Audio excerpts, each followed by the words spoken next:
5 саботиращи реплики в началото на всяка една презентация. I know they waiting on me. I know they waiting on me. The world is waiting on me. The world is waiting on me. Ако на вас ви се налага да правите презентации, да говорите пред групи хора, екип, клиенти, партньори, външни организации или просто да споделяте опит, онлайн и на живо, това са 5 реплики, които в началото на всяка една презентация не работят във ваш интерес. Днеска нямаме много време, обаче имаме супер много задачи за решаване, така че давайте да почваме бързо, че да мога да приключим до обяд. В началото на всяка една среща е важно да подходите с 2 неща. Позитивен изказ и на второ място всички ресурси, с които разполагате, включително хората, времето, търсените решения, ангажимента, бисквитите, които сте купили, кафето в коридора.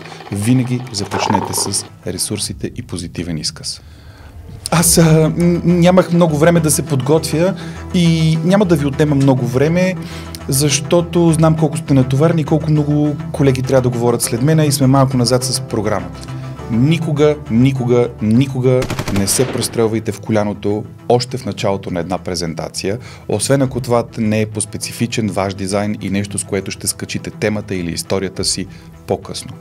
Ако започнете в началото с какво не сте направили, защо хората трябва да разменят своите калории срещу вашето време и това, което вие ще им кажете, защо хората да им пука и защо не на последно място е важно те да бъдат фокусирани и да ви дадат цялото си внимание и време и енергия, при положение, че вие дори не сте се постарали. Най-важното е, че никой не знае колко време и какво ви отнело като ресурси да се подготвите. Затова не се стреляйте в коляното. Здравейте на всички, аз се казвам Иван Иванов и днес съм тук, за да ви покажа тия 10 слайда. Особено когато не сте първи в поредица от спикъри, в събитие, което е организирано. Това здравейте на третия или на четвъртия спикър или човек, който говори и изнася някаква тема, започва много да досажда.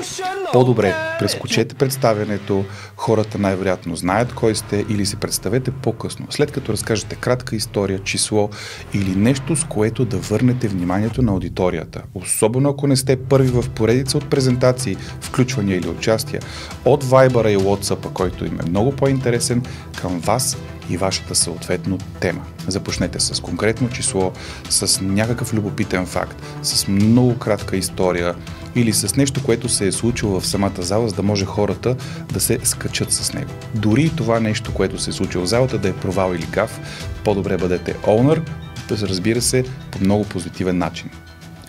Когато отваряте среща, презентация или някаква форма на групова изява към вашите хора и вие сте човекът, който отваряте или започвате една нова тема, извадете от своят речник трябва и иска. Тези 2 неща не бива да бъдат в първите няколко реплики, които използвате, за да настроите вниманието на аудиторията по посока на груповата ви цел и задача. Защото трябва вменява наложена отговорност отвън и съответно искането за това нещо да се случи на всяка цена или под условието на някой друг. Докато искам, в същото време показва вие какво искате, а не аудиторията. А важното, когато откривате една такава сесия, е да се обърнете и да гледате от гледна точка на заедното, на аудиторията, на конкретен човек. Едно от нещата, които помагат е, ако вие сте в голяма зала, можете да отидете и да се запознаете с някой човек от аудиторията и да се обърнете към него. И да направите цитат от, например, като ето както си говорихме в почивката с Николай от Еди кой си ред и в момента, в който го направите, вие се скачате с аудиторията. Тя не трябва, а тя иска да ви слуша. Вие искате нейното внимание, но тя ще ви го даде. От началото и откриването на презентацията за изненада отиваме в нейният край. Когато видя слайд, на който пише с големи черни, сини или червени букви "Благодаря ви за вниманието" или въпроси, в общи линии нещо в мен дълбоко иска да изкрещи. За да може да скачите в аудиторията и да оставите топъл контакта, когато вашата част е приключила, по-скоро сложете в края следваща стъпка. Дори това да е кафе паузата, някаква картинка или нещо, което искате аудиторията след това да запомни като ключов елемент от вашето участие или вашата презентация, отколкото благодаря ви за вниманието, дори това да е стандартизираният ви корпоративен шаблон, който казва, че трябва на тази PowerPoint накрая да пише благодаря за вниманието. Ако сте си взели поне една идея за следващото ви представяне пред група хора от това видео, сложете един лайк или се абонирайте, в крайен случай коментирайте, защото е много трудно да се конкурираме с реалити шоутата, певиците и wannabe-то, когато си говорим за бизнес.